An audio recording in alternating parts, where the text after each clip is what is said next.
Hello. Hello, friends, and welcome Two.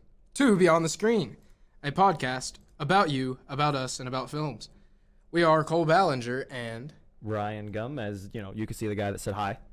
the guy that said hi. That's all I need. I'm just that guy. You are that guy, and I respect you for it, and I'll love you forever. Thank you. I love you too, Cole. Okay, thank you.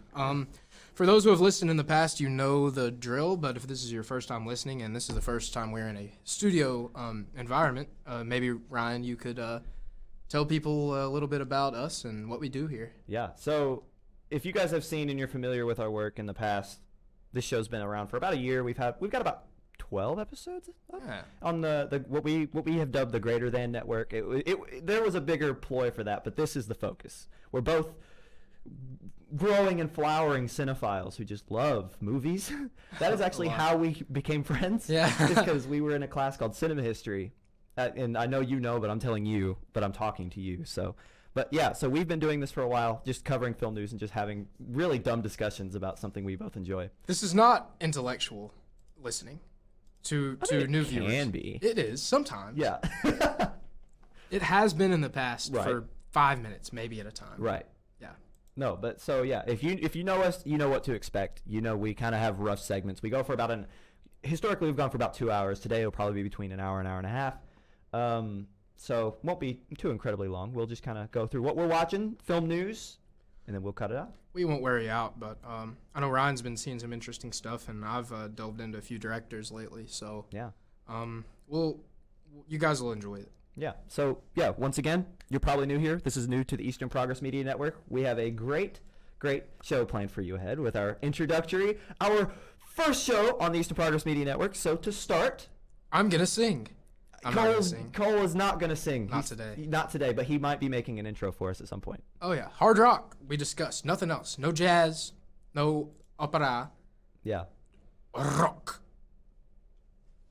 I can't roll my R, so I can't repeat him. But Rock and roll. God. Okay, we should get on to on the film news. The film first news. segment. Let's go. Okay. Let's do it. So first off, we're going back a couple weeks because there's a lot of film stuff happening, especially in the month of January. The new year hit, and then a lot of crap hit the fan. So to start off, we have Francis Ford Coppola and his self-financed film Megalopolis. Megalopolis. Yeah. I don't know if any of you guys have heard about what's going on with that, but it's not. One hand, it looks like it's going like crap. Like I said, Coppola, this is his like passion project. This is like his film. He self-financed $120 million, and it's looking like they're going to go over that budget. But it was reported by the Hollywood Reporter that the production was absolute madness, in production hell, which is never a good sign for anything film. If you know anything about any film that's gone through this type of production hell, usually think Black Adam. Like, it's just not a really good film. No. Right? So Coppola fired most of the visual effects team. And then following that, the supervising art director and the production designer resign. Okay? Oh, wow. This was reported on January the 9th. So this is very... January 10th. This is a recent wound. January 10th, he comes out and says, oh, yeah, no, we're way on schedule, and this will release spring of this year. So I don't know what's really going to happen. It's not going to be out in the spring of this year, that's for sure. He says it'll be wrapped filming the spring of this year. Oh, I see. And so I might have said out. Maybe I misspoke. But yeah, so he says they're on topic, or on schedule. A big reason why they went over budget from what I was reading is that Coppola wanted to use something called virtual production technology instead of green screen, which cost a lot more money because it's like a newer form of technology in film. And then they backtracked because they said, this is too expensive and too like time inducing. We're just going to use green screen. And then everybody quit or was fired. Yeah. But Coppola swears up and down that they're on schedule. I've seen pics of Shia LaBeouf in drag for the movie, which... So, big names involved. oh, yeah, it's got a stacked cast. Yeah, and these films with this sort of stacked cast like this, like, it doesn't seem like everything usually goes well.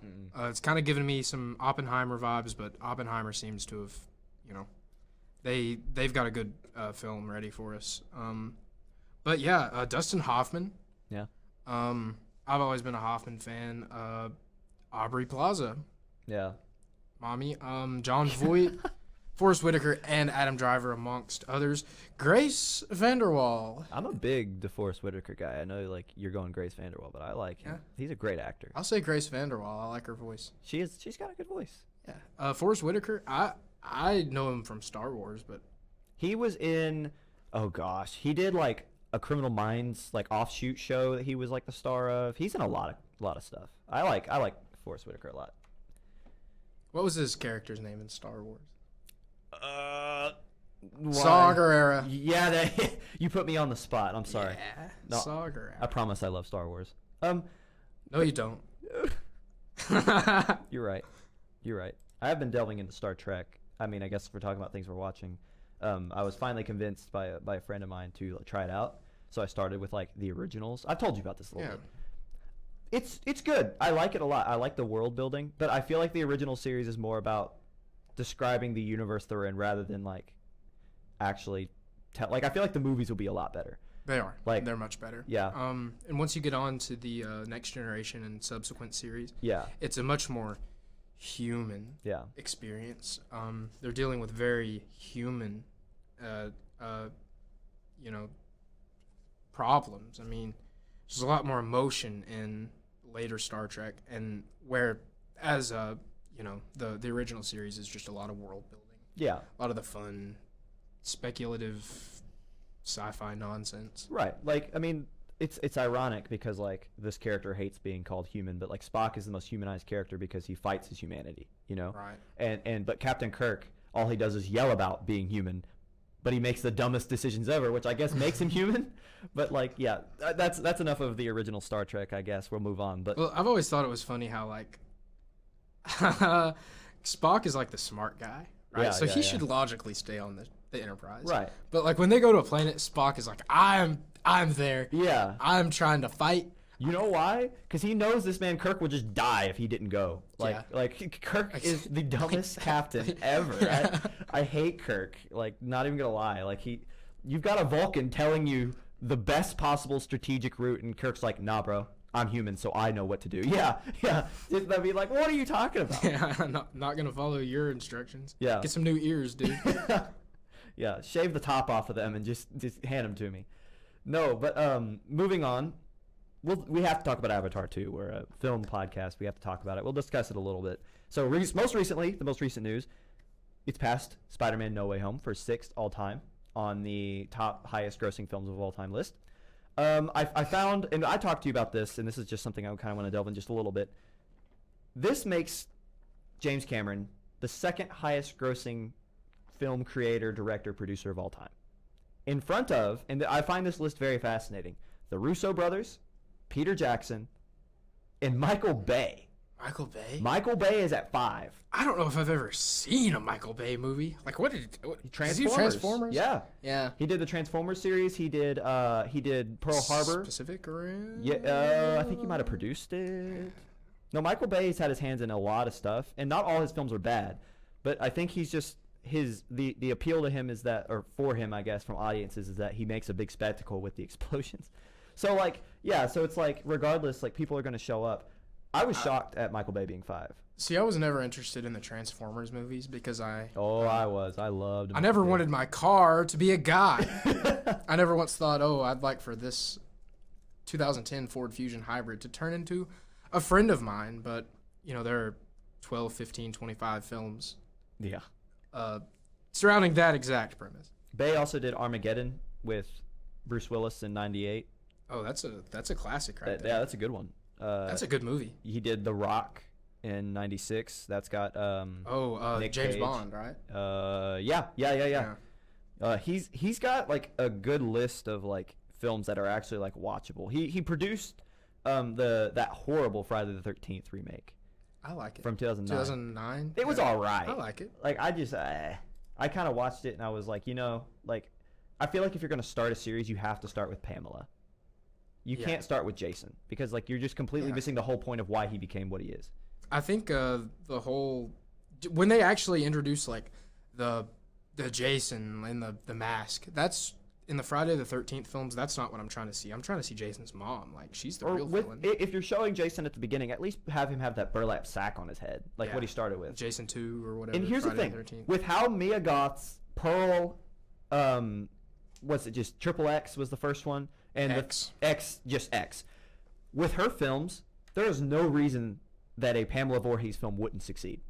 She would be the woman She would for be the job. perfect for that. Yeah. But I'm not just saying Mia Goth. I'm just saying like if like, I mean, even back in 2009, it's like, oh, a woman can't lead this scary movie. Like, what the heck? Unless she's like The Ring and can't see her face and it's deformed. But Rosemary's Baby. yeah, Rosemary's Baby's terrifying. But like, I just feel like if there's any more proof that we need a Pamela Voorhees film, it's the fact that Mia Goth is absolutely terrifying. I think I'm trying to see Mia Goth in a David Lynch film. I think Oh she'd my be gosh! a great. You know what? I'd like to choice. see her in a Cronenberg film, That'd be great too. like the body horror, Yeah. like that. I think she'd do well in that. I think she's just a regular girl that shaved her eyebrows one day, really. But Yeah. no. We're all for Mia Goth around here. You know, one more last thing on Mia Goth, and then we need to come back to Avatar 2. I want to see her in a Julia Ducournau film. She did Raw, the horror film about the vegan who tried meat and then became a cannibal. I love that movie. It's a great film. It's terrifying. I was enthralled the entire She did time. Titane last year as well. Titane. That's the one about the car Oh, and the woman who Titane is trippy, yeah. but I've she's seen good. Christine. Julia Ducournau is she's a French filmmaker and she's very good at like creating the world that she's in. Like her how do I word this? The way that the atmosphere of her films, there you go. Like I'll just say the tone is very much when you watch her films, if you know what to look for. Like if you've seen one and you see a second, you're like, oh my god, I know who this is. And I feel like Mia Goth would thrive under a Julia Ducournau. Have you seen Tar yet? No, that's one it's on my list though. Oh, I want to see it so badly. Maybe I'll see it today. Yeah. But back to Avatar 2. So its current box office numbers, it's just under the $2 billion mark. It might have passed. I was looking for updated numbers, but this is the only one that I'm getting from The Numbers, which is like a box office website. But we'll give it like a solid at $2 billion, which means James Cameron has 3 of the top 5 highest grossing films of all time with both Avatars and Titanic, which is insane because it's James Cameron. I mean, those VHS sales. Yeah. Sell you 2 movies in one box and double Honestly, the money. yeah. But the whole point I wanted to bring up Avatar 2 is 'cause Cameron has annoyed me. And this is why. So he's talking a lot about his films. And I love that he's open about his creative process and what he's doing. And honestly, I think it's making him a lot of money. But the problem, herein lies, he's given away too much about the upcoming story arcs.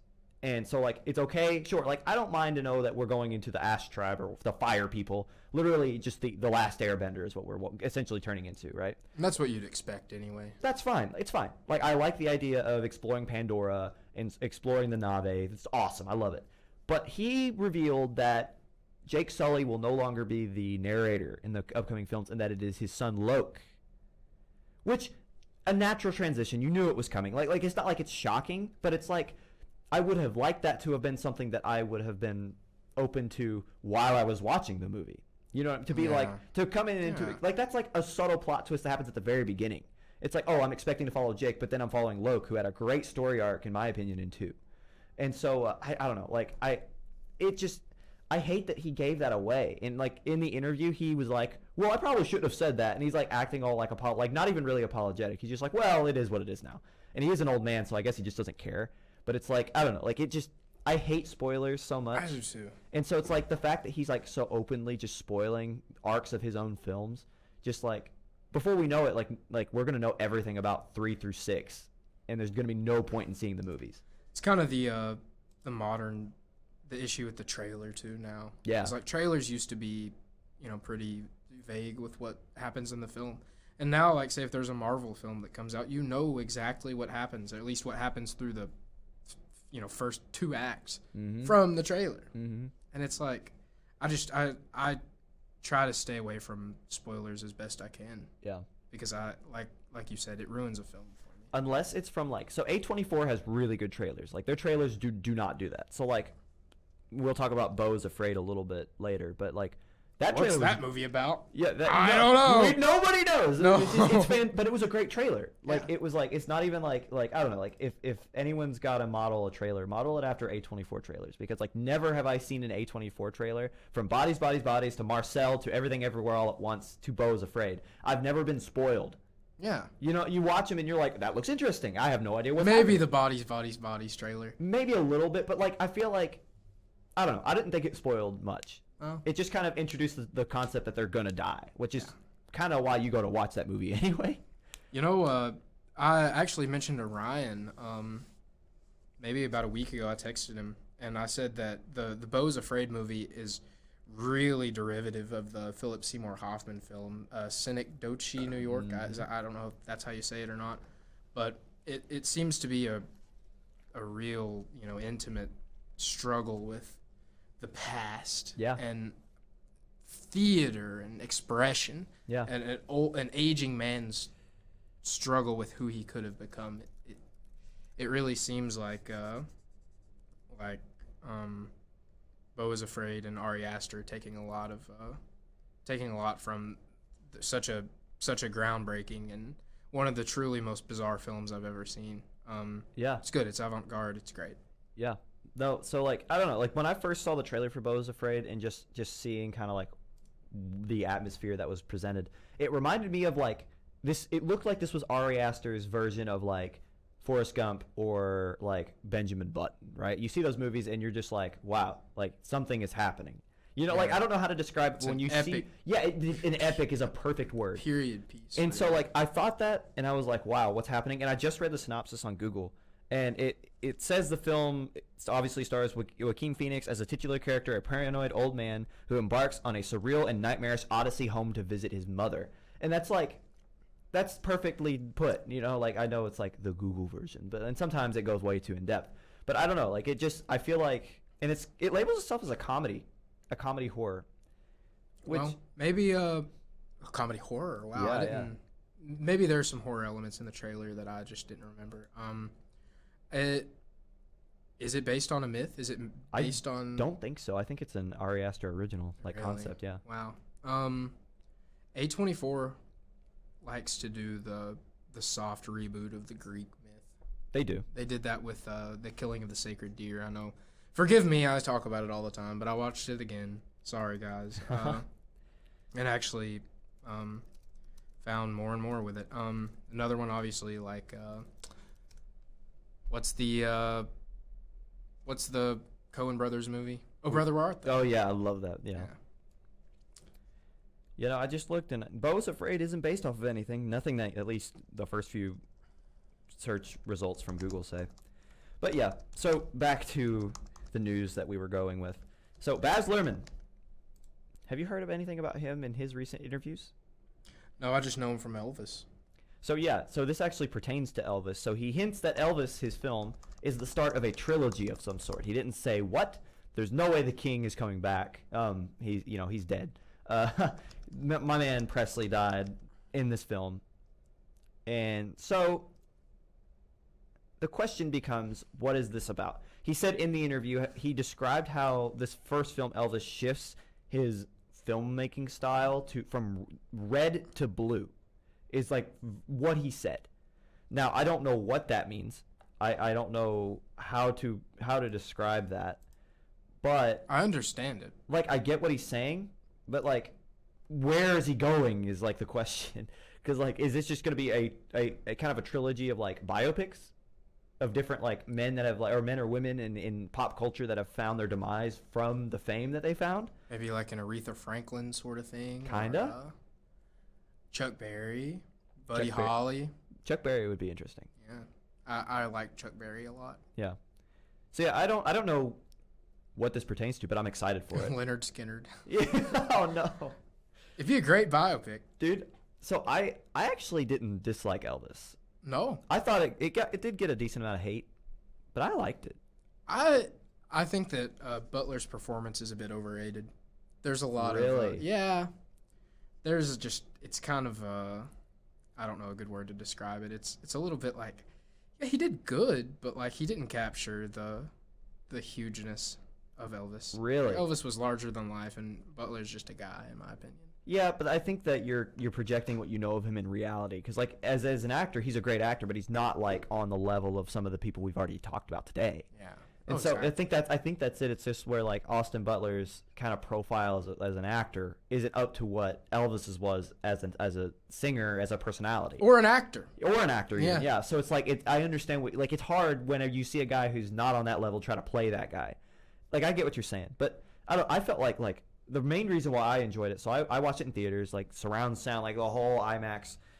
Dude, I forgot I was watching a movie sometimes. Like, and I know like we're like months late, and so like I'm not gonna rate it or anything. But like, I'm scared to watch it a second time because like I'm afraid on my small screen I'll like be bored by it. But like I just remember seeing it in theaters and being like, this is. I feel like it captures the craziness of what his life was like and the sadness, the tragedy. Yeah, that's what it was. It's a tragic picture, and his life, Elvis' life, it was tragic. He never saw outside of the United States except for when he was in Germany. Yeah. Very sad. I feel like our hearts all break for Elvis. Man, it's so funny. I'm a big Eddie Murphy comedy fan, and he's talking about how Elvis, this is like one of his old specials, Delirious or Raw. Yeah. He's like, they even let Elvis act in movies, and he can't even act. He just sings his lines. A glass of lemonade. That smooth and refreshing drink. Oh, it's so funny. No, dude, like refreshing drink. I don't know. Like I wanted to bring this up because like I said, I won't watch it a second time just because my first watch through in the theater was so good. If it was back in theaters, I'd watch it again. But I won't watch it at home because it'll ruin it, which I think adds kind of to the point. PSA. The last scene, hot take, the last scene, when he's in Rapid City or Grand Rapids or something, he's singing the classic Unchained Melody. Yeah. And it switches from Austin Butler as Fat Elvis to Fat Elvis. Yeah. I think that Elvis singing that song is the greatest moment in rock and roll history. Really? Yes. Interesting. Not for any reasons. Nothing came from it. It didn't derive anything. It's just that good. I mean, the dude has pipes. Oh yeah. Elvis. I mean, it's Elvis. Are you a Beatles guy or Elvis guy? Oh, see, I don't want to say neither, because I would say I've heard. I'm not like a big music like history guy. Like I appreciate it, but like recently, it's funny you asked that because recently, you know that Beatles documentary that they came out with Peter on Disney Jackson. Plus? Yeah, like the 5-episode or the whatever it is. It's like 18 hours or something. Yeah. Well, me and my roommate is a big film dude. Like he's in a band. Like he studies like not I wouldn't say music theory, but like music history, and like he loves it. So he sat down to watch it, and I watched it with him, and like I like the Beatles a lot. I like just the sound, like the way that their sound was able to influence the rest of history. Like the music I like, if not for the Beatles, wouldn't be a thing. No. So it's like I really appreciate that, and it's crazy because like never being a Beatles guy, when I sit down to watch them, I can instantly be like that came from them. It's weird. Like the sound that we were playing music for each other before the show. And I just remember being like, whoa, like the sound that I played you sounds kind of like something they were doing then, and they're the first to do it. It's all the Beatles, man. Yeah, so it's like, it's just crazy. So like I think I would say the Beatles, just because like while Elvis is as important, I think the Beatles did more for the music I like than Elvis. I think Elvis influenced a lot of country music and southern rock. Yeah, like rockabilly and stuff like that. But it was really the other guys that did it. Like I mean, I don't know, like Little Richard, Chuck Berry, and stuff. I don't know a lot of their music, but it seems like Elvis just brought that to a wide audience. Yeah, and the Beatles created an entire new way of making music and expressing. Like look at music right in the 70s, right after the Beatles disbanded. You got like AC/DC. Pink Floyd, all of a sudden, like, you know what I'm saying, like, and that's just scratching the surface of hair metal and all that came out after that. But like all of a sudden, and I know this is film and we're talking about music, but like instantly, like right after that is when all of a sudden all this music that has inspired these genres and subgenres and branching genres and all that came straight from the Beatles. Psychedelic music. Yeah, all of it. Like, so yeah. Jimi Hendrix came from the Beatles. Yeah. I mean, come on. Yeah. So I would say like Red Hot Chili Peppers. You know what I mean? Like you see it if you like look. So I would say Beatles. But. There's been several Beatles biopics, but there's never been a big one. Like of them together. Huge. Maybe the Elvis guy Baz could do it. I don't know. I want to see because like they had a lot of apprehension toward each other, and I feel like it's prime for the taking to have like that battle, that internal struggle versus what they showed in like because like they went on like a 3-year hiatus from like performing like live because they were in danger. Their lives were in danger because crowds were so ravenous because they were loved that much. Like that would be interesting to see. They really had they hated each other. Yeah, but they came together for however long and then they stopped. You know, if you watch that documentary, you realize like John Lennon at that point, he just wanted to play the blues, man. He was not interested in any of Paul McCartney's poppy, like fun, dig a pony. I'm a Paul McCartney guy, bro. I like Paul. I mean, I don't know. I don't think John Lennon was a good person, and I don't think anyone says that, but I think John Lennon was the talent. He was really. He was so far ahead of Paul. Yeah, I think it goes seriously. Like, yeah, Paul McCartney is one of the top 5 best songwriters and best musicians of all time. Right. But they all were. You know, maybe not Ringo. I mean, sorry, Ringo. They were. If you're a listener, like they came together for one unified reason because all 4 of them. I'll give Ringo credit. Like all 4 of them were some of the best to have ever done it in their respective positions. I put it: John Lennon, George Harrison, wow. Paul McCartney, Ringo. Yeah. Wow. George Harrison was a genius. He was, but I wouldn't put it. I'd go Paul, John, George. They just didn't like him. I think they just didn't really treat him well, and they didn't let him like George? shine. Yeah, during the documentary, he's always trying to make new licks and stuff, and it all sounds really experimental and good. And, yeah. And John's like, oh no, George, will not be putting that in this old.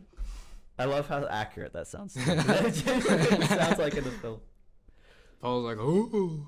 Back to film. Back to film. Matt Reeves. Oh, Matt Reeves. I love Matt Reeves. Yeah.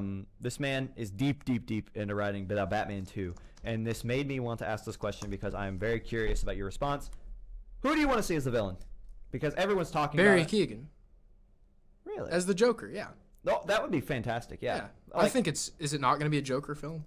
Someone online said that it was going to be Batista as Bane. And like that's okay. No, I'm so anti-Batista. Really? Yeah, he's like The Rock to me. Like, get out of here, dude. You industry player. Yeah, they're the same. They come from the same. They're the same cloth. They I think they hate each other, but they are definitely. Yeah, I think so. But they're definitely the same. Maybe I just don't like meatheads.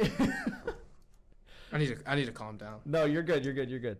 No, so for me, I want to see a super niche. I cut to me right as you did that. We're not sponsored by them, so I would not do that. But this man's drinking an energy drink of not specifying. Don't say it. Beyond the Screen is sponsored by Bang Energy. I Delish hate you so Strawberry much. Kiss. I hate you so much. We are not sponsored at all. And if anything, it wouldn't be Beyond the Screen. It'd be the Eastern Progress. I see. But no, sorry. But I want to see a real niche villain. Like I know a lot of people have been like the Court of Owls. That's what I'm trying to see. I'd love it, but I want to see give me a Professor Pig or a Man Bat.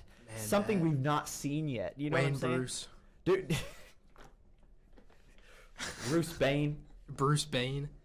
Yeah, I don't really know much about Batman's what do they call it? The catalog of villains. The other villains? What do they call the villain roster for Batman? Yeah. They call it one thing for him. I don't know. The Rogues Gallery. Oh yeah. Yeah, I'm not really that big of a comic book guy. But I do like Batman. Maybe we could see like Spawn. Spawn would be fun. Spawn would be cool. I mean, it'll be like Poison Ivy and the Joker and Harley Quinn. Mia Goth is Harley Quinn. That would actually be pretty nice. I don't want to say let's move on from I'm blanking. Reeves. No. Batman. Harley Quinn. Oh yeah, Harley Quinn. Margot Robbie. Margot.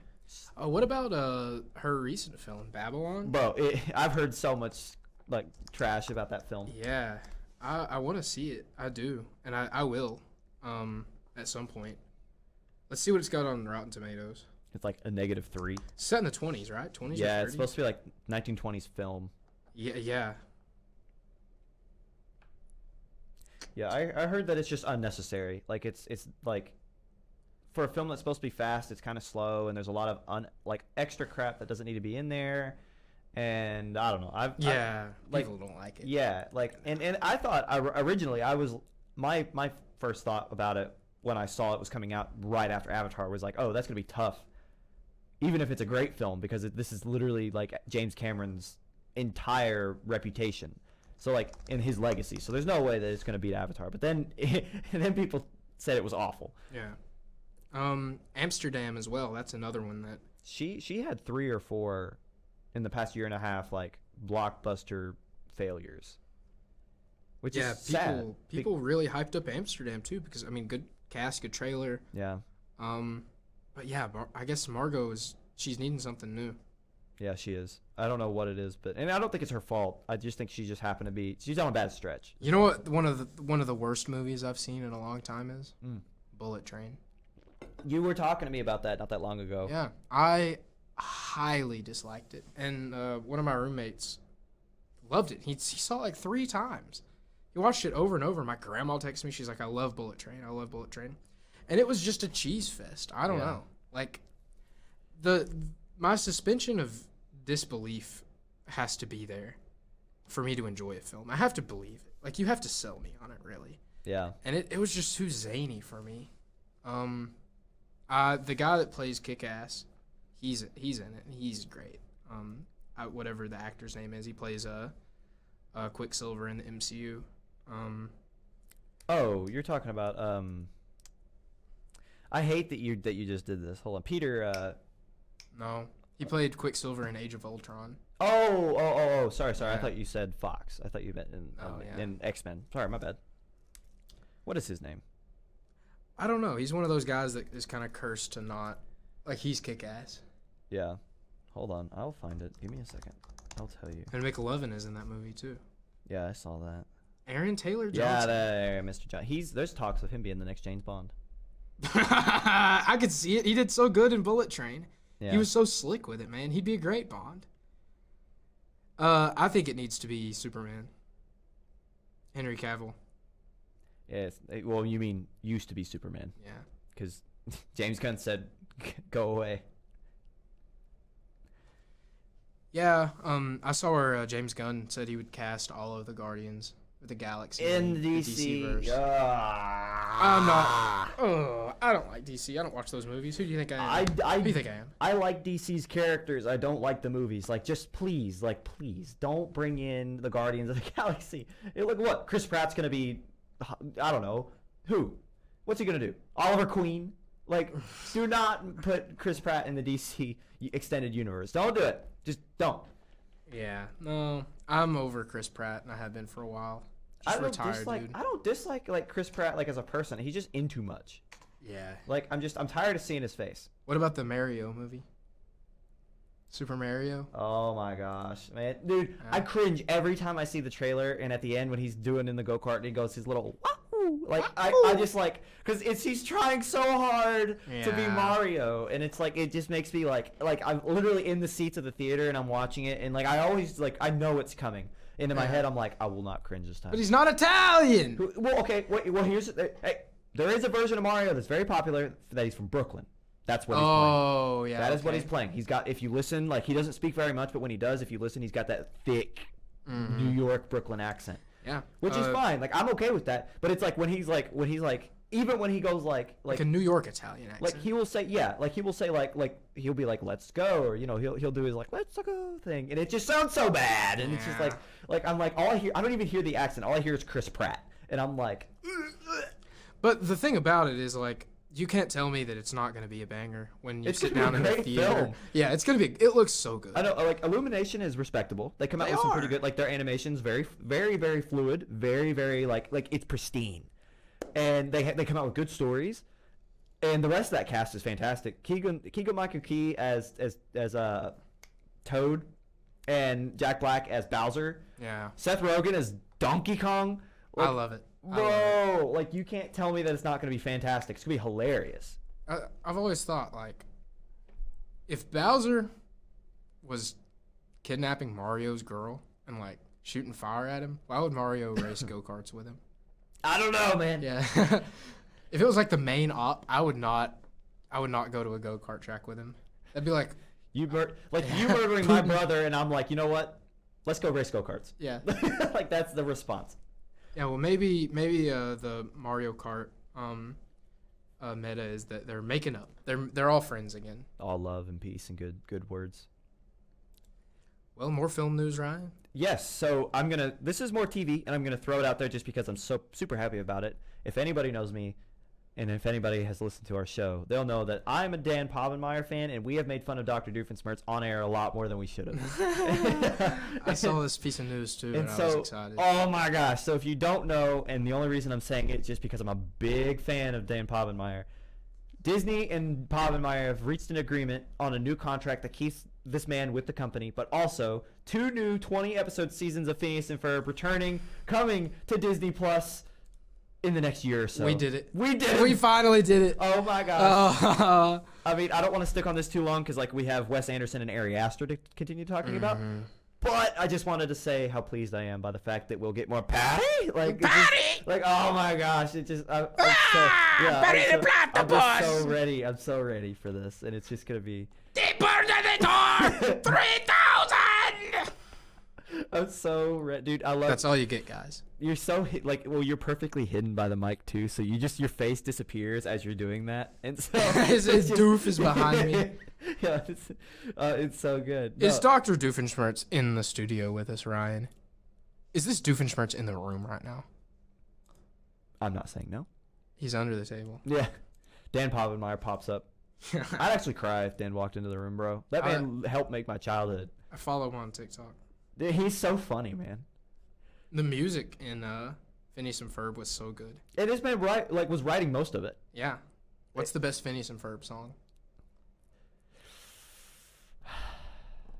So one of my favorites, I don't know if it's the best, but one that always sticks to me is the Finadroid and Furbots. Oh yeah. I don't know why, but that one I thought it was hilarious when I first. It goes Finadroid and Furbots. Yeah, and then it goes into a legit. That one's not the best, but that one's funny.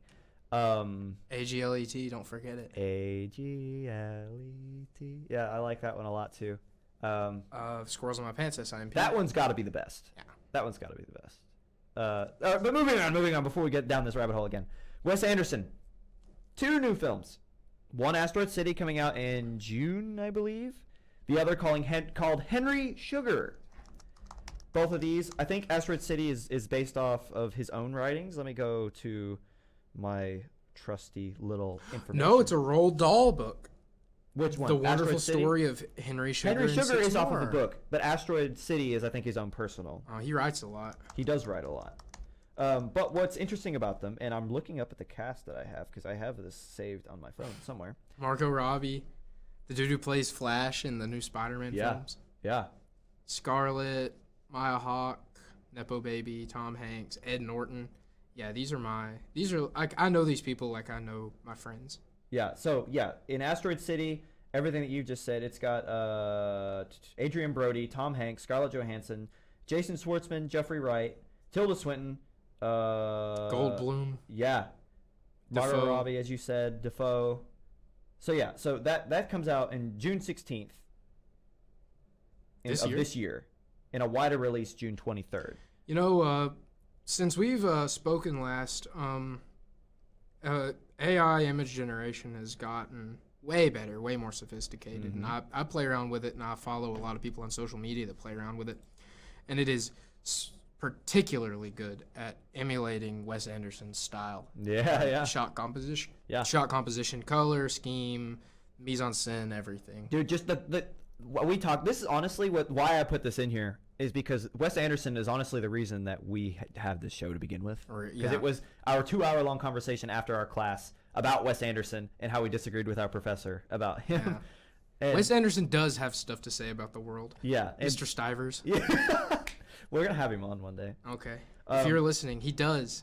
I saw Bottle Rocket the other day. It didn't have much to say. No.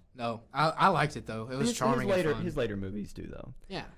But, so, anyway, I'm reading this. If you guys are wanting to, find, a good, film and, nerd news style stuff, there's this thing called the Geek Star on Instagram. I love them. They're so good. And this is directly from them. They created this really cool graphic, and I'll share a link to them in the description. But Asteroid City takes place in a fictional American desert town in 1955. The itinerary of a junior stargazer / space cadet convention organized to bring together students and parents from across the country for fellowship and scholarly competition is spectacularly disrupted by world-changing events. And then the other one, there's no release date for this one, but Henry Sugar, as you just said, based off of the book, or I think it's a set of short stories actually. But it stars Benedict Cumberbatch with Dev Patel, Ralph Fiennes, who was in The Menu, and Voldemort. And Voldemort, and Ben Kingsley. And this one is based off, as you said, the Robert Dahl short story collection. What would you say your favorite Roald Dahl story is? Just real quick. Hold on. Let me look up. Let me look up. Because I grew up on Roald Dahl. I had all of his books growing up. I had like a big set of them. Yeah. And they really made me happy growing up. It was always a wonderful time. I read The Witches so many times. James and the Giant Peach, Matilda. Yeah, I like the BFG. I thought that one was really sweet. Just looking through here, obviously Matilda. Charlie. Yeah. I don't know, like Fantastic Mr. Fox, obviously. Like you can't go Robert Dahl without Fantastic Mr. Fox. I prefer The Witches. Really? Yes. That's a good one too. The Witches is one of my favorite books of all time. Yeah. No, I really like. And the book was good too. Danny, the Champion of the World. I loved that one. I mean, you said it earlier, James and the Giant Peach. The Magic Finger. SEO Trot. Yeah, no, there's, I don't know. I don't think there is picking a favorite. Yeah. I like I said, I enjoyed the BFG probably the most as a kid, but there is no good, the like best Robert Dahl. Like all of them are so superior to almost any just children's book series. Like he's just so good. He's like the British Dr. Seuss. Maybe he was Polish. I think he was Polish. Yeah. But yeah, Robert Dahl, love that man. But yeah, so Wes Anderson coming out with 2 new films. I'm in love. I love Wes Anderson. Like he's one of my top favorites. I'm so excited for just anything Wes Anderson. It's like what you talked about his composition. I'm so ready to see the color palette. That's like every time he comes out with a film, I'm like, what colors is he just gonna stick with the entire film? And he's done a lot. I thought his best movie for color was the Darjeeling Limited. Oh, that's such a good movie. I loved that movie. Oh, it just took me to a different place, and I just wanted to travel. Like right now I'm reading On the Road by Jack Kerouac. Yeah. And it just makes me want to go. And I want to go to India, dude. Yeah. I want to go to Pakistan. Well, see, like, here's the thing. Unlimited, I can understand, like we talked about our professor saying he doesn't really have anything to say. And if you watch Unlimited, you might be like, okay, this doesn't say anything. I think it says a lot about, like, just family. Brother. Yeah. Like, think about, like simple. You have these 3 brothers who are struggling to find kind of themselves. They all kind of portray this fake version of themselves, even to each other, but each other knows that that's just straight nonsense. And then you see kind of their family and their mom and kind of what they've had to deal with. And you see them exactly. Like, you see them grow. And I feel like that says a lot about just people. Like, they might be going through an absurd situation. But, like, I feel like everyone every day kind of experiences something similar to in terms of, like, growth with their family like they did. So, yeah. Every day. I have 2 brothers, too. Yeah, I've got 4.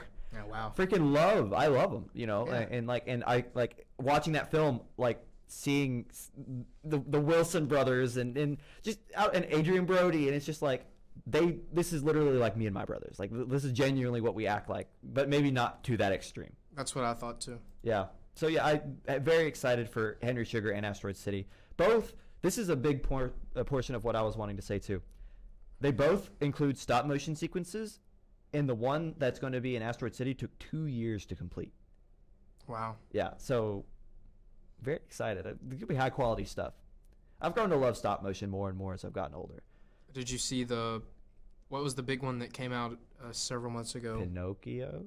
No. Guillermo del Toro Pinocchio? No, it was like the weird horror one. It was huge. It premiered on Shudder. Oh, I didn't see it, but people recommended it. I didn't either. They really liked that. It wasn't stop motion, was it? Yeah, it was. Which claymation? One? Which one? No, I don't think I know what you're talking about. Maybe I'll remember if we find it. I'll be looking around for it. Something God. Yeah, no, because like the biggest films. Mad God. Mad God. I don't know if I know that one. It was several years in the making. I think it's the biggest stop motion film ever made in terms of just. Yeah, you should look it up. Interesting. I want to see it. No, it looks. I mean, just the cover and everything looks really interesting. Yeah. No, the most recent. The first review on Google is this film changed my entire perception of the cinematic art form. Wow. If David Cronenberg, Terry Gilliam, and Tim Burton filmed an H.P. Lovecraft script. Who said this? I want to give them credit because that's what. His name is Rocco Chimp on Google. You know, I want to see Scanners by Cronenberg. I almost watched it the other day. I heard it's pretty good. Yeah. Yeah. It looks interesting. Yeah. So speaking of films, I'll breeze over the Ari Aster. We waited 4 years from his last film to Beau's Afraid, but he's not wasting any time coming out with his new one, which is going to star Emma Stone and Christopher Abbott. Also produced by A24. He's going straight into that after Beau's Afraid, so that's pretty exciting. But films that I want to see. Have you heard about the independent filmmaker that made this horror film called Skinamarink? Skinamarink-a-dink-a-dee? Yes. Have you heard of this? No. Skinamarink. I actually have heard of that. This filmmaker named Kyle Edward Ball, on a $15,000 budget, filmed this horror film in his childhood home, and he has currently made over $890,000 at the box office. Excuse me. Supposed to be pretty good. Yeah, that is one. Like, I'm so ready to see this film. Maybe it reminds me of We Are All Going to the World's Fair. Yeah. Which was a super low budget sort of home movie thing. Yeah. Lake Mungo, I think I've talked about that on the pod. No. Yeah, the best horror movies are low budget. Yeah, no, I'm Found so footage. I'm trying to find a way to watch it because like I don't know where it's even gonna be. Like, I'm looking and like I've got to drive like 20 miles to like Regal to go see it. And I really like it's fine, but like I wish that Cinemark would carry it. $15,000? I could scrounge up $15,000. Well, this man has almost made $1 million off of it. Wow. Well, seems Good like for you him. make more if it's in theaters. Good for him. Yeah. Well, good for it's him. an independent. You know, I'm not for sure who's the producer of it, but like this. Hey, I'm hyped for this guy. Like, he's doing what I want to do. Like, like this man is making my dream come true for himself, and like I'm so excited. So Distributed by IFC Films. IFC Films. Yeah. Some IFC stuff is a little weird. I don't really. I like see it a lot. IFC as being cursed. Not gonna lie. Yeah. It's like millennial. Yeah. Stuff. Very weird. It's not really for us. There's like an IFC movie channel, like on like. Yeah. I guess it was on cable at one point when I was like a kid, and it was always really odd. Comedy Bang Bang. Like just really weird stuff. They've actually made a lot that I didn't know. IFC? Oh, IFC makes a crap ton of stuff. Yeah. Yeah, they make a lot. Wow, Parks and Rec, Everyone Loves Raymond, Yellowstone. See, The that's Last their of Us. TV. Yeah. Yeah, Their it's films are television. just weird. Well, listeners, I'll tell you what I've been watching lately. The Sopranos. Before you get into all being happy, I have one piece of news that's going to break your heart. Okay. This is it. This is the We'll save reason. it. This is the one that I saved. I'm sorry. I'm going to say this, and then I want you to go right into The Sopranos, okay? Tron 3. Tron 3. Have you heard about this? No. It's been greenlit after a lot of issues. Tapped to star is none other than your favorite actor, Jared Leto. And that's on good episodes. Good night, everyone. Damn. If you've ever followed the show at any point, you will know. I think it's an every episode thing. If Jared Leto walked through that door, I'd mess him up live. And no, every episode we talk about how Cole hates Jared Leto with a passion. I don't hate old Jared Leto. Requiem for a Dream, Fight Club. I'm sure there are more. 30 Seconds to Mars. Great songs. But I don't know. He's a cringe lord. He's stupid. He's so stupid. Dude, it's so funny. As soon as I saw this yesterday, and we're prepping for the show, and we're I'm trying to make sure I have everything that I want because I know we're going off the rails. I just want to make sure we can come back like we have. You've seen, and I see this break, and I see Jared Leto's face in front of the Tron backdrop, and I'm like, Oh, baby. He- This is fantastic because I just know how you're going to react. He's got dirt on somebody in Hollywood because they would have blacklisted him a long time ago. Dude, it's so funny because this is just my favorite piece. I hate it because like I've been hyped for Tron 3 for a long time. Tron's good. Uh-huh. I like Tron a lot. Tron is cool. Just the lore of the world, like it's so unique. I freaking love it. Jared Leto, dude, get a job. Like, why don't you go work like pour concrete or something, man? Go be a cashier at Raising Cane's. Like. Yeah. Get a haircut, dude. You look like a damn hippie. I don't think there's nothing wrong with looking. I don't know. Jared Leto, I'm sure you're massively talented, but like you're an egophile. No, you're not wrong. Yeah. All right, now maybe I've made peace with Leto. Now I'm starting to make peace with him. We've turned a new leaf. I just don't see what people see in him. He has a very unsettling face that I don't like. He's just I think you said it right. He's very cringy. Yeah. He tries too hard. But anyway, I want you to get back to The Sopranos. I'm for one have never seen The Sopranos. Well, I won't give away too much because I think that it's something that really everyone needs to see at least once in their life. Mm-hmm. Just because it really took TV to another level. And I could talk a lot about the acting in The Sopranos, but really there are two that stand out above everyone, and it's the two sort of main characters. Well, I would say three. Edie Falco as Tony Soprano's wife. Mm-hmm. Carmela. She is wonderful. She is the best character, one of the best characters in the show, right? Right. And the whole premise of the show is James Gandolfini plays Tony Soprano, who is the street boss of the entire like the Soprano family mob, right? Big, huge criminal organization. They run a lot there in New Jersey. Better say, what city is it based in? Newark. In like Yeah, okay. Newark, New Jersey. But he's a tough guy and he's a killer. They whack a lot of people. But he starts having panic attacks. And he starts passing out in these really inopportune times. So he secretly starts visiting a psychiatrist to go to therapy, talk therapy to get over his anxiety disorder. So the whole show is, it'll be 2/3 of it is, them just doing mafia stuff, and they're, obviously different plots and subplots that are created, and different characters come in and out. But then it's just a very, very, the whole thing is a character study to get to the bottom of the psyche of James Gandolfini's character. And there's one scene in season 2. I'm on season 3 right now, and it's wonderful. I've never seen a more gripping television show for sure, or film really. It's amazing. But if I had to encapsulate the series into one sort of a scene, I saw it the other day, and I watched it I think 5 times. It's like a 5-minute scene.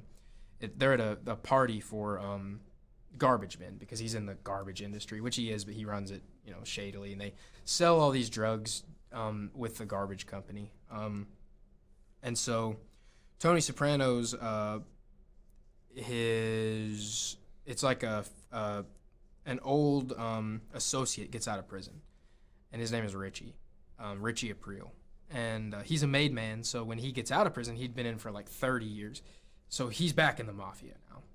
So he tries to take over and really pushes the limits. Like, Tony is the boss. So they're at this party, and Tony finds out that he's been selling cocaine along certain garbage routes that he can't. So Tony goes up, and it's the best acting I've ever seen. He says all this stuff like, "Why are you doing this? Blah, blah, blah, blah, blah, blah, blah." And then he breaks down and he says, "I just don't know why you make me effing ride you all the time." And it's just gripping, and it's so good. And then Richie goes away, and Tony's stressed. He's a constant ball of anxiety throughout the entire show. Everything that he's seen and everything he experiences is just internalized, and he never lets it out. Everything is so defensive, and he can never open up to anyone, and you can see it causes him to implode constantly. because he's expected by all these people. He's a celebrity. He's not just a mobster. Everyone in the nation knows him as the boss of this extremely powerful crime organization. Yeah. So Richie walks away, and the camera shows all these people at the party, and they're dancing, and everyone's talking. All the extras, you kind of hear little snips of their conversation. And then it cuts back to Tony Soprano's face, and it starts to zoom in, and More Than a Feeling by Boston starts playing, the intro, right? And you see the party, and things get more grainy and blurry, and you see the camera swaying around. It goes into shaky cam stuff. And then right when the chorus of More Than a Feeling hits, he just passes out in front of everyone at the party. And I thought it was just such a powerful scene. Yeah. And it really just it tells what the show is about, even though it's halfway through the second season. Yeah. It's the show is surprisingly really influenced by Scorsese for sure, but French New Wave stuff pops up a lot. Interesting. The dream sequences in the show are the best part of the show. Yeah. Tony Soprano has these very troubled, violent, strange, surreal dreams. And a lot of the sort of surreal montage stuff from the old French movies really comes up.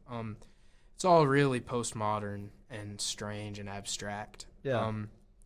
Tony Soprano's, he goes into this gray world. A lot of experimental editing and that kind of stuff. Oh, the editing is great. Yeah.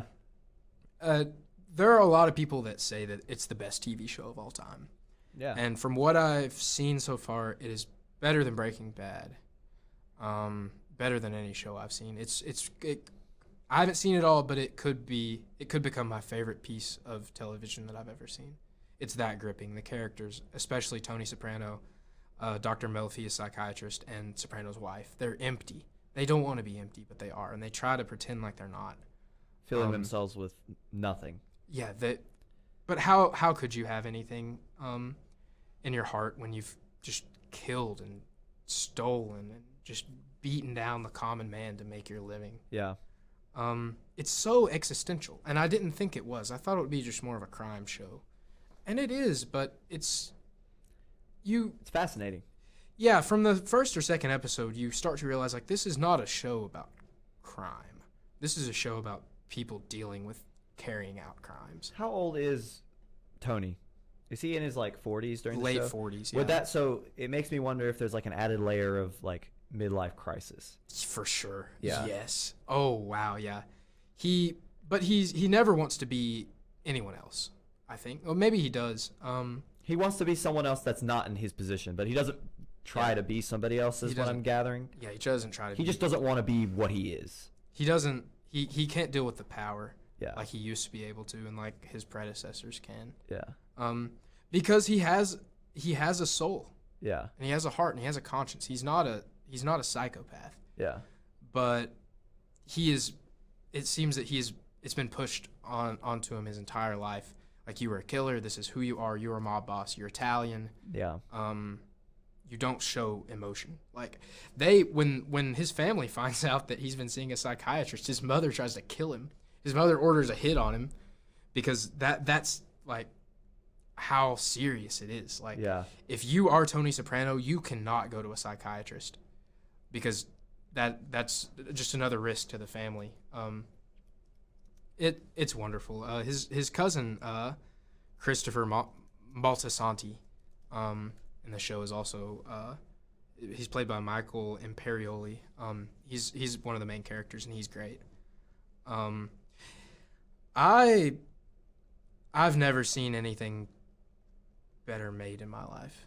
Yeah. So I guess I'm done with my spiel about The Sopranos, but I'm glad I watched it now versus before because I've matured a lot, and I've learned to find theme in everything I see. Because if I watched it when I was younger, I'd just be gabagoo, hey Tony. But now it's Tony Soprano's a tragic figure, and you feel for him and you hurt for him. Yeah. You want him to be able to open up, but he can't. He can't. He tries to kill his therapist if she tries to get him to open up. Yeah. It's very interesting. He stalks her, like he's crazy. He can't not be who he is. Yeah. And I think that's the real base of the show. He's not irredeemable, but he's gone so far down the road of being this killer, this boss, that there's nothing that anyone can do to make him anything else. Interesting. That's definitely, like, it was already on the list, but I think I'm gonna put that on top because I'm in the middle of a lot of different series, but like just really surprisingly deep. Yeah. Yeah, I didn't think it would be as intimate. Yeah. Interesting. What would you so far in terms of rating? That's 10. 10? It's that good, yeah. Okay. So because you also have it's also balanced with a lot of people getting killed, really good violence. Yeah. Gunfights and stuff. Yeah. A lot of people die. And they're cool with it too. Like yeah. I like how Tony Soprano and all his Paulie and Silvio, like all the guys, like if they're gonna kill you, they don't just shoot you. Like they sit you down in a room or they take you out on a boat or something, and they kind of make you think they're not gonna kill you. Like they'll just sit down and have a normal conversation, and like let you get a drink, and then they just shoot you. They pull out guns and kill you right there. Hey, Paulie. Hey, Paulie. Hey. Yeah. Yeah, that's so. I freaking love it, dude. No, so I guess we're about to end the show. We're at an hour, and I've got a meeting here in just a few minutes. So I guess I'm gonna hype up the things I've been watching too. There's no really good segue because your in-depth analysis was so freaking it was great. Did you like it? Yeah, man. Yeah, audience, if you've seen The Sopranos, let me know what I'm missing in terms of theme. Let me know if there's some real integral part of the show that I haven't grasped yet. Yeah. But it's people with no souls trying to act like they do and trying to go through the motions. Yeah. And it's maybe sometimes I feel like that too. I think we all do in some way. So there's no good way to segue out of that into, I guess, my spiel to end the show. But I started reviewing films last week, maybe going on 2 weeks ago now. And it started with Megan, the horror film. I'm not really going to review that one. Like I'm not going to give my spiel because there's one of the three I've done so far. There's one really in particular that I really want to get into. But I watched Megan. I'm rating it at a 5. So I was originally going to put like a bigger, like more in-depth analysis on Letterboxd and just kind of tag that. But instead, I'm just putting all of what I thought into kind of a condensed, kind of elongated for what I was doing originally, condensed for what I was doing on Letterboxd, and putting it all on social media. So like all of what I think in reasonable reading is on TikTok, Instagram, all that stuff. So I did, out of 5 stars, I ranked Megan. It's a 2.5 out of 5, bro. It's got potential. Megan herself is an interesting villain. She's scary. Like I didn't think she was very freaky, but like the movie itself was more of a comedy. I wouldn't even call it a horror. Like at most you could call it maybe a very, very, very, very, very light slasher. Like you see blood, she stabs people die, but she's not scary. Even at the end during the final boss, like the boss battle with her, she's not scary. Like in the movie, the biggest problem with the movie for me, and this is the most I'll do with Megan, the film and the story builds and builds and builds and builds and builds and builds, and then it finally gets to the climax, the battle, and then it literally just ends. Like you get past that, like Megan is defeated, and then roll credits. That's literally what happens. There's no like climax resolution. There's no like flowing arc of narration where you're like, oh crap, this happened, and then here's the aftermath. You don't see any of that. It's just, I cannot think of the main character's name, but she builds Megan. Megan turns bad. Fight Megan. Roll credits. Without obviously, they make you know that there's going to be a sequel, which has already been greenlit. It's going to be called Megan 2.0, and it's releasing in 2025. I ain't watching it. I'm never going to see any of these movies. Dude, I would say watch it because like it's fine, but it's not great. Yeah. No, dolls and animatronics and things don't really do it for me. Well, it's like the way that I see Megan is if Chucky was like originally conceptualized in present day. Like take out the whole possessing the doll by a serial killer and put in an AI, like with today's fascination with technology, and that's what you get. You get Megan. And I am fascinated with AI. It's interesting. Sure. It's definitely interesting. Yeah. It's just the story, it's James Wan and Gerard Johnstone, the director. They missed the mark for me. It's just not for me. Does it explore any real moral quandaries? So kind of, yeah. So the whole point of the story, the reason Megan is a thing. So the main character, she is, and like I said, I cannot think of her name, but she is a super tech guru. She's like a robotinist. She builds robots and technology, and she works at this toy company because of course a high scientist would work at a toy company, right? And so she's building like these toys that are kind of expensive, and she's being yelled at by her boss to make cheaper toys, but she spends like 30 grand from the company to try to build Megan. And it fails. Like originally, like the whole concept just does not work properly. But then Megan's sister and brother-in-law die, and she has to essentially adopt her niece. And so her niece struggling with, and this was the best part of the show, is like watching the human struggle of loss. That was really profound. They did that really well. And you see as this young 9-10-year-old girl trying to wrap her head around the fact that she watched her parents die. Because like that's like how the movie starts, is you see her parents die with her in the car. So like it's very traumatic. And so the aunt is not by any means a kid's person. She builds toys, but like her whole house is essentially like her collection. Like she's not like a family person. So she's learning, like that's another interesting concept, is her character kind of getting to be that. But she finally completes Megan because she felt like Megan would be the companion to help Katie, is her name, Katie, her niece, overcome these emotions. But what's happened is you see kind of the moral quandary of like, if you build a machine to replace parents, what are parents needed for? Because you see Katie completely attached to Megan and not an actual person. And that's an interesting like moral development and dilemma that if they really, because like my main, like the thing that I really wanted to see, think about Frankenstein and Frankenstein's monster. And no matter what iteration, you see kind of the Dr. Frankenstein's moral, like, I created this beast that killed people.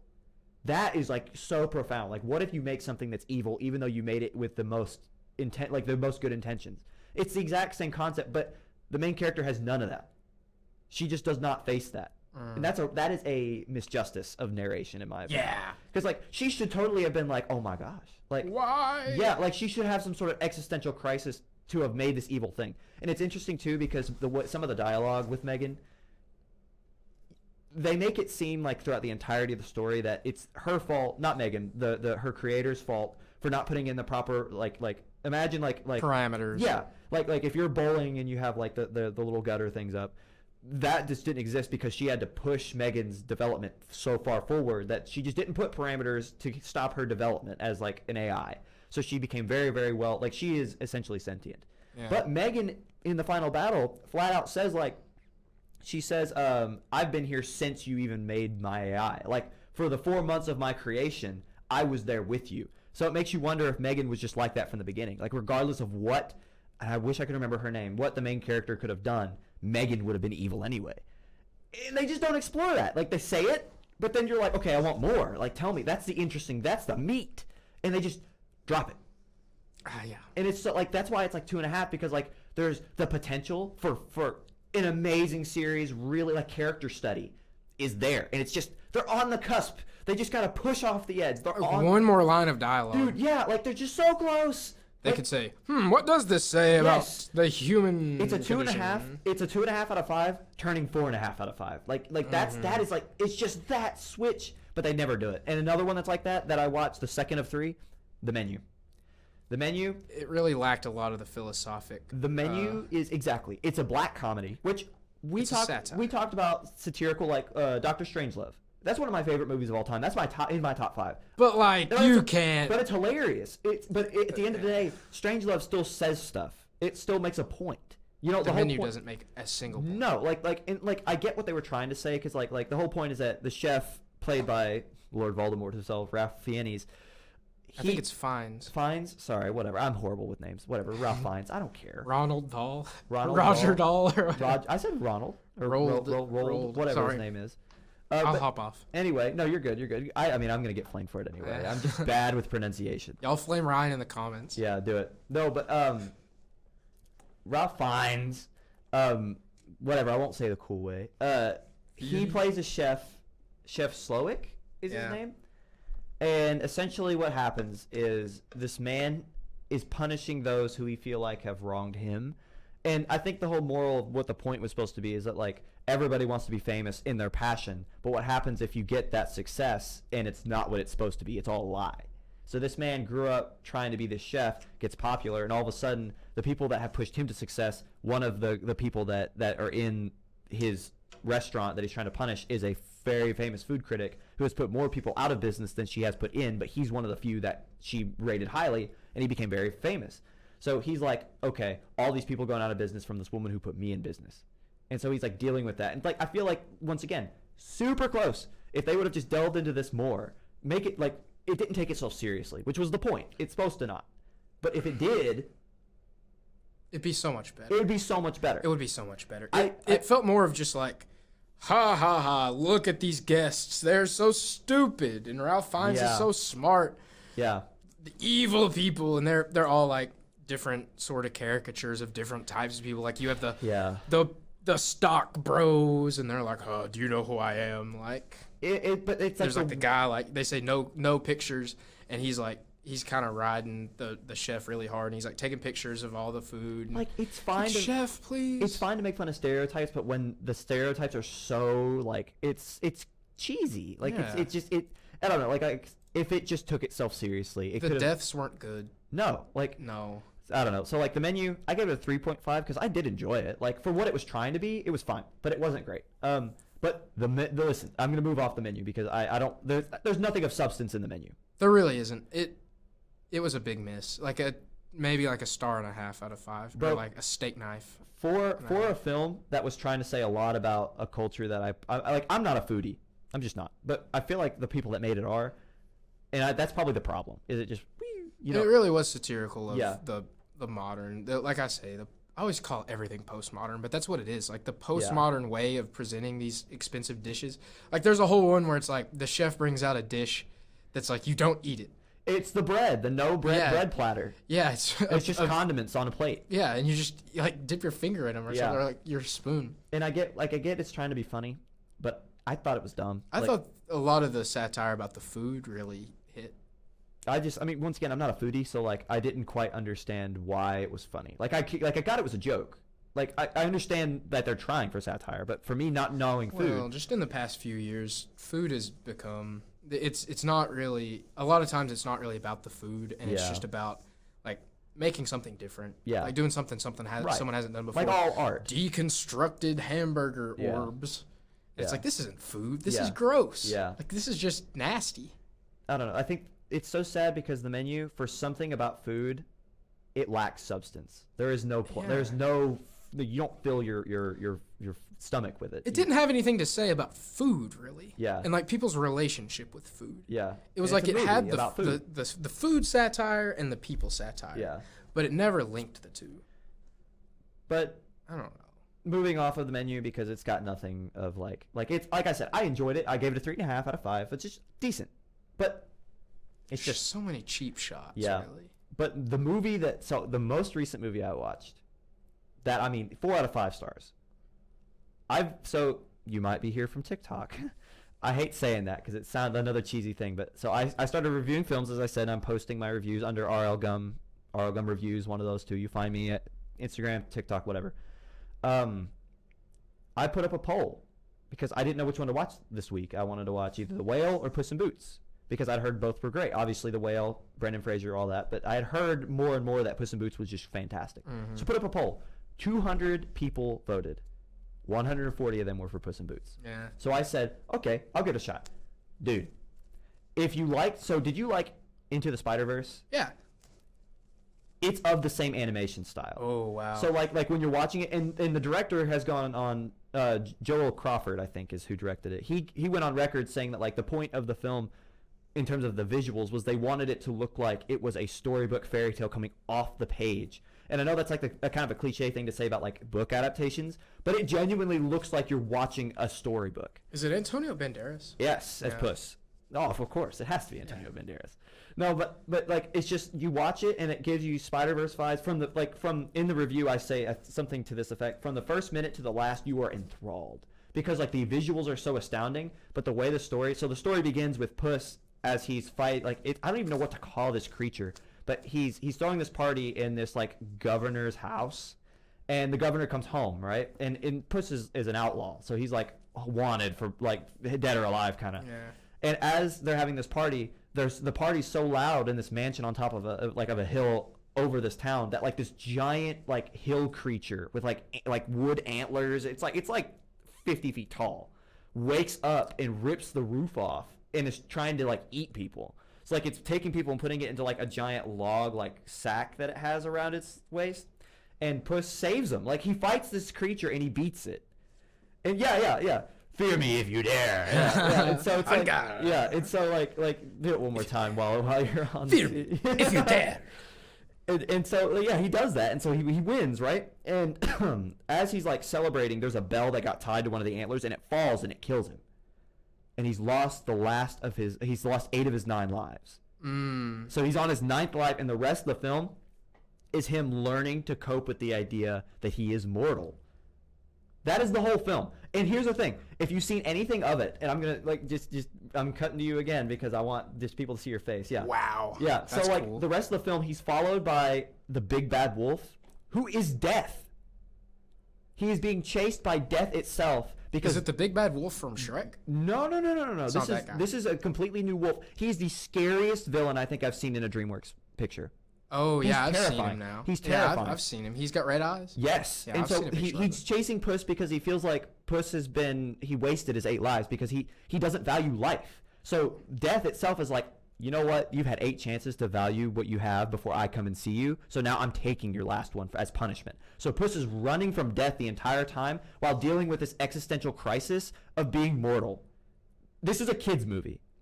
And the animation it's so pristine and it's beautiful, and you're watching it like I almost teared up watching it because it's just so like the art is amazing. I want to see it And now. so no, dude, and so like it's crazy because like there are scenes where like so the death whistle is a big thing in this film. So death itself, when it comes close to Puss, will whistle, and like his hair will stand up and it will go up his arm and around his neck, and he'll stop and he'll turn, and just fear in his eye. Like it's just like you couldn't do better even if it was live action. And it's just like. And like the way that they portray panic attacks, Puss has legit panic attacks because of this. Like heartbeat and just like heavy breathing. It's so realistic and so accurate to what an anxiety attack or a panic attack is like. It almost like it made my heart race. And it's just and it is definitely a kids movie. Like there are kid aspects to it, but it's goofy, it's silly, and it's so sad because it reminds the audience. Another thing that I said in the written review. It reminds painfully that heroes aren't remembered because they live. Heroes die. You know, heroes are mortal like us. They don't last forever. Even the ones that come off the page have their final line. And so it's like, it reminds us of that in a very painful yet wholesome way. And so I'm watching this, and not what I was expecting. When Puss in Boots won, I'm like, oh. Like, I love Puss in Boots, and I love the Shrek, whatever you want to, the Shrek verse.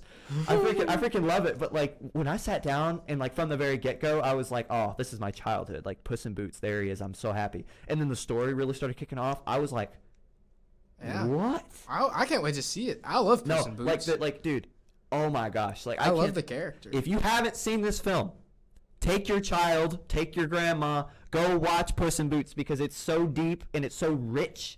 And it's just like I was not ready for that, like the story, and just once again, I cannot get over the visuals because even the transitions, it's got a limited runtime, so there are times where like it jumps from one time to the other to kind of, but the way they do that is enticing, and you just watch as like it expertly puts you. John Mulaney is the main villain, by the way. He plays the big bad wolf. No. Sorry. There's more than one villain. John Mulaney plays Jack Horner. Oh, okay. Who is the main villain? Florence Pugh plays Goldilocks. Wow. You've got Salma Hayek is back as Kitty Softpaws. Salma Hayek is in charge of a global pedophile ring. Why is she in this movie? She's married to the owner of Balenciaga. And they do some messed up stuff, man. I was not expecting that. Olivia Colman is Mama Bear. Okay. This is such a good movie. I love John Mulaney though. Dude, I know. Well, it's so funny because when Jack Horner started speaking, I was like, who is that? Because I didn't know he was in there. I was like, that sounds so familiar. And you know how I remembered him? So stupid. I heard Peter Porker. I heard Into the Spider-Verse, and I heard like It Can Get Weirder, and I was like, that's John Mulaney. I've seen every John Mulaney special on Netflix like maybe 6 times each. Like I kind of got too into him there for a while. I think he's one of the best comics ever. All right, we're going a little late here, so I think it's time to wrap up. Let's wrap it up. So, Cole, any final thoughts? Any final statements? Watch The Sopranos. That's all I have to say. Like, be prepared to feel and to see a lot of people getting shot. My final thoughts: watch Puss in Boots. I can't believe I did not think that's what I'd be talking about this week, but it's so good. That's all I'm gonna say. Cole, I want you to go ahead and wave goodbye. Over and out, guys. I'll see you next week. It's been a pleasure. Yes, sir. Win money. Win money. Watch movies. Leave comments. Tell us what you think, and we'll see you next week. See you next week.